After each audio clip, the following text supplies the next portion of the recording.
So I am headed to the art store. It's pretty nice weather today. Yesterday it was raining a lot. So today I'm headed to the art store. I'm super excited. I actually carved out like 2 hours, but I decided to have a long breakfast, so that's going to cut my time, and that's good because then my wallet stays nice and healthy. So I'm going to be taking you into the art store today. It's one of the biggest art stores I've been, at least. I cannot wait for you to see it with me.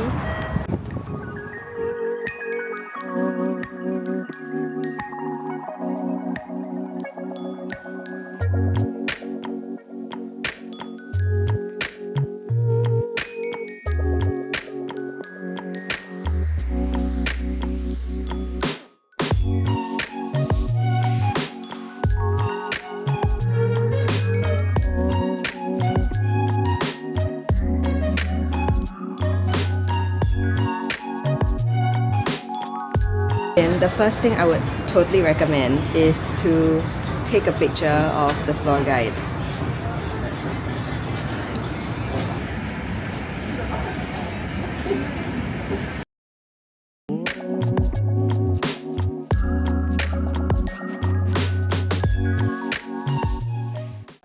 Washi tape lover, then you will be able to find all the Japanese washi tapes on level 1. Super windy outside, by the way, so forgive my super duper messy hair, but yeah, you get to find really nice designs, and also the nice thing about these washi tapes, I use it for my watercolor paintings when I just want those nice edges. I find that they are not as sticky and they don't remove the watercolor paper as much. So yeah, so now we are on the first level. Take you on more.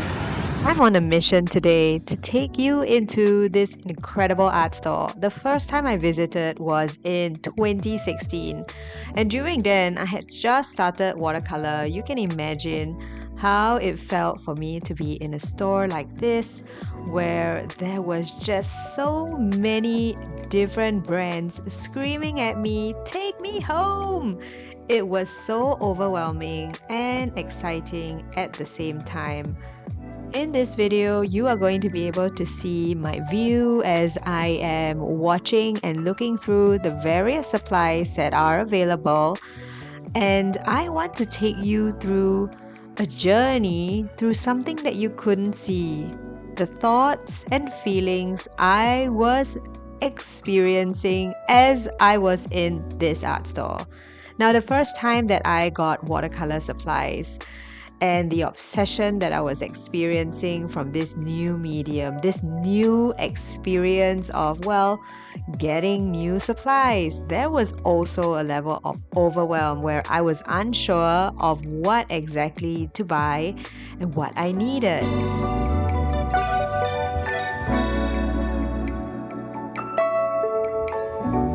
So like this alley is just paper, and it's just paper for writing notes, and you've got in the front and in the back, it's yeah, it's a lot.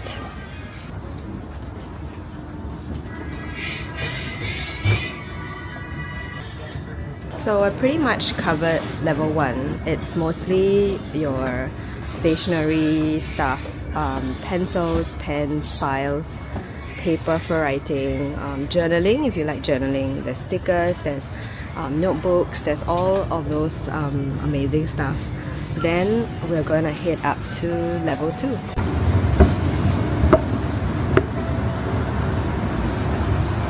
Headed up to level 2, and it says it's design supplies paper.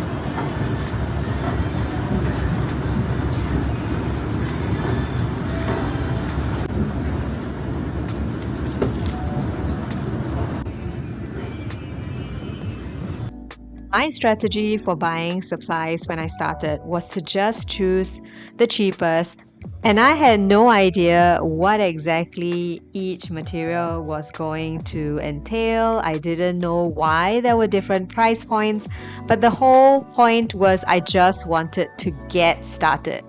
But over time, if you have been doing this hobby for a while, you would see your supplies grow and grow.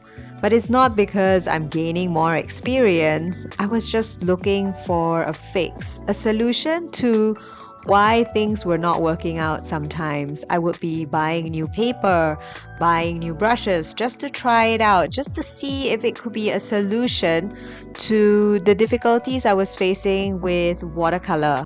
Plus, the different recommendations from artists on YouTube also made me spend money. This made me think about my time here in the art store, where we often are channeled to look for specific things, whether it is things that attract us or things that we are hoping to change in our art practice. I remembered standing around a brush aisle like this when I first started, feeling so overwhelmed and not knowing which brush to start with. Back in 2016, when I first visited Sekaido for the first time, there was no Google Lens where you could translate signs and menus and labels in real time, and this time there was, so I was able to at least see what the brushes were for, so that was actually helpful. Now, these brushes were introduced to me by Jolly Pua. She's an artist on Instagram that I met, really lovely girl from Philippines, and well, as you know, I bought one of these just to try them out.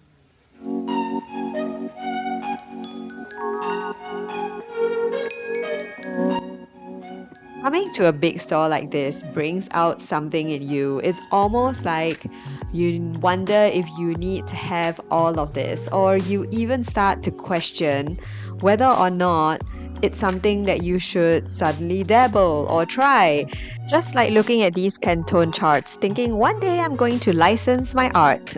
While I'm shopping for art supplies, another thing that tends to pop up in my mind repeatedly is wondering if I'm worthy of these products. Sometimes I am unsure if I've got enough experience, if I even know what I'm doing. How will this add more overwhelm to my already growing collection? The fears of messing up and not being able to utilize a product fully to its maximum is always something that keeps me on my toes when I'm in an art store. My favorite little corner of every art store is the color and paint section. I cannot help myself, but there's this magnetism towards all of the various hues of color, and I cannot stop myself. The first time I entered Sekaido back in 2016, I might have bought up half the store of Holbein watercolor colors, specifically green, and you will be able to see that video because I did a swatch of my various colors and paints. In fact, I actually showcase how I actually create swatch cards for my paints. So if you like to check that out, you can find that video in the description below. But can you see how can one help themselves when there's just so many beautiful colors?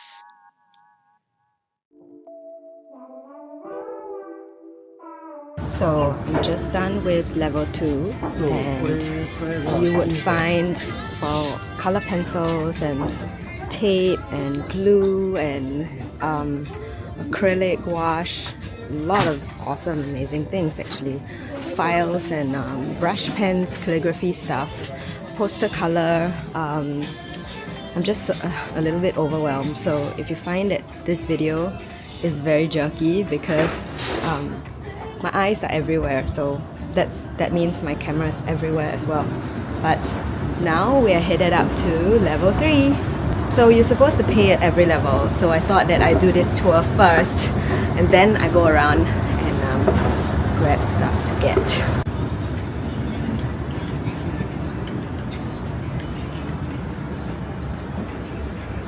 So here is level 3, and these are oil paints.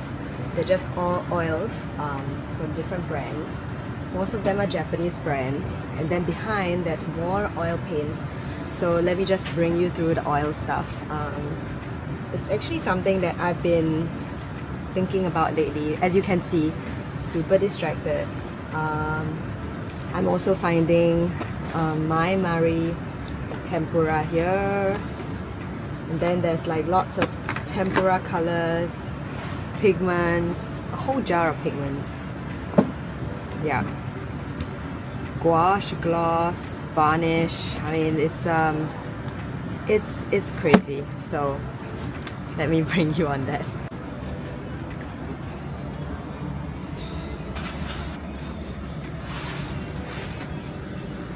So here, just all oils everywhere. They've got a number of brands, My Marie and Kusabe, so the Japanese ones, and then you've got Sekaido, their own house brand. Yeah, and then there's also soft pastels here. So we're actually in the painting, creating level, I guess.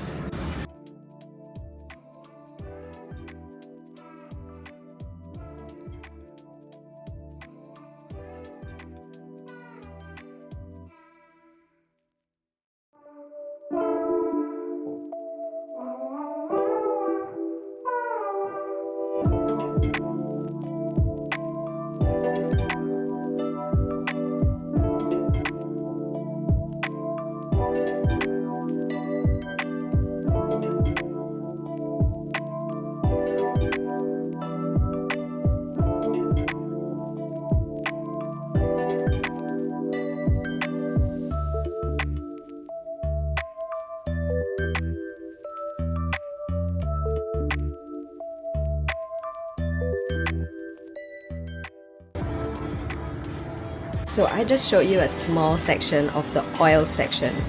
It's actually a lot bigger than this. Let me just show you the scale.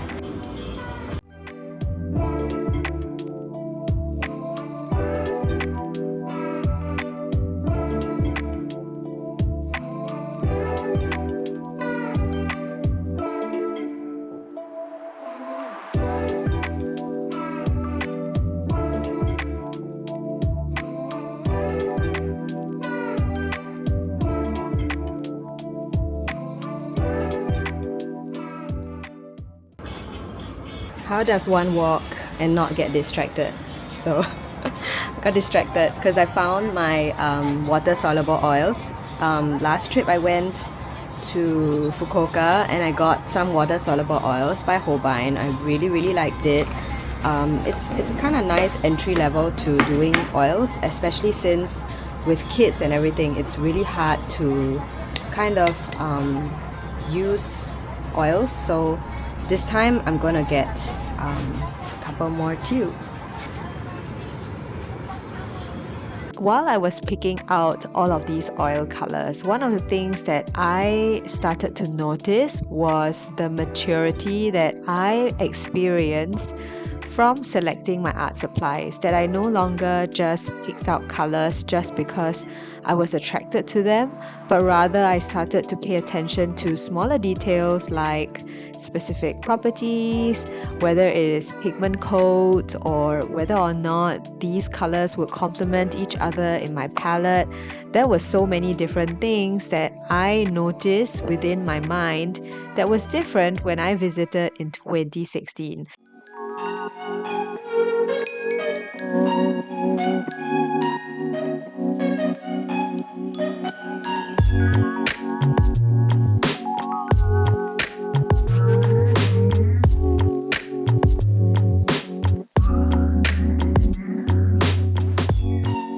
Now, this here, friends, is our watercolor section. The Japanese are so thorough with importing every single brand that you could ever imagine.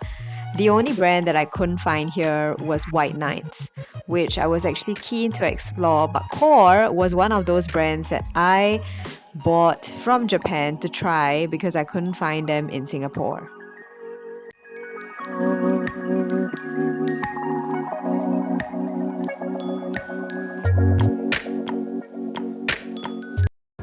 was supposed to bring my swatching, but I didn't bring, so I've got photos of it so that I can see what colors I already own, and I'm gonna check it out based on, you know, pigment and transparency. So that's exactly how I shop for paints, depending on what kind of paints I want. And today I'm actually looking at granulating colors.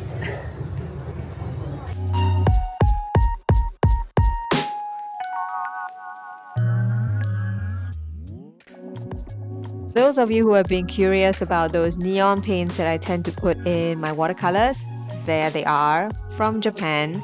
They are Kisho. They're actually by the same group as the Ganzai Tambi brand. And they were actually the very first set of watercolors that I started with when I decided to invest and upgrade into professional supplies. Now, Holbein was the next one, and can you just see how giant these tubes are? They're literally the size of my head.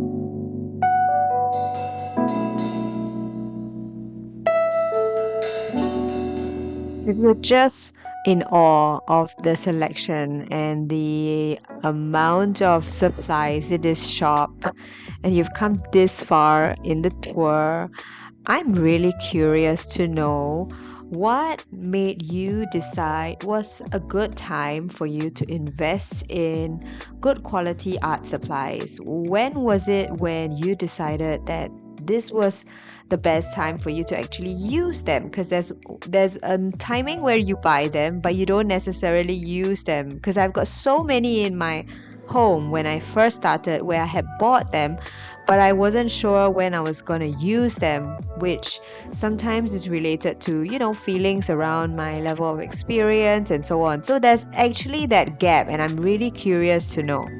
Watercolor is one of the mediums that really require good quality supplies, specifically paper, and I wish I knew this much sooner because I had spent so much money just buying the cheapest item when I could have saved all of that and invested it in good quality supplies instead.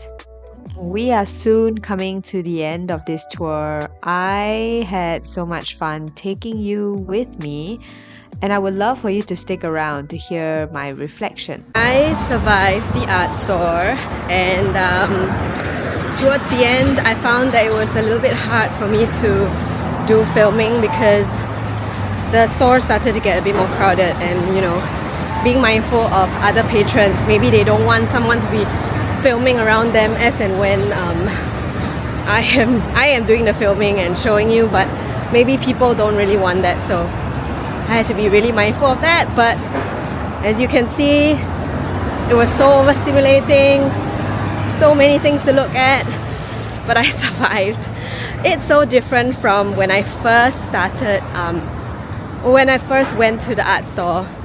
Literally, I was like in year 1 of my painting journey, and I would buy every single convenience color. It was worse this time. It was a lot more intentional.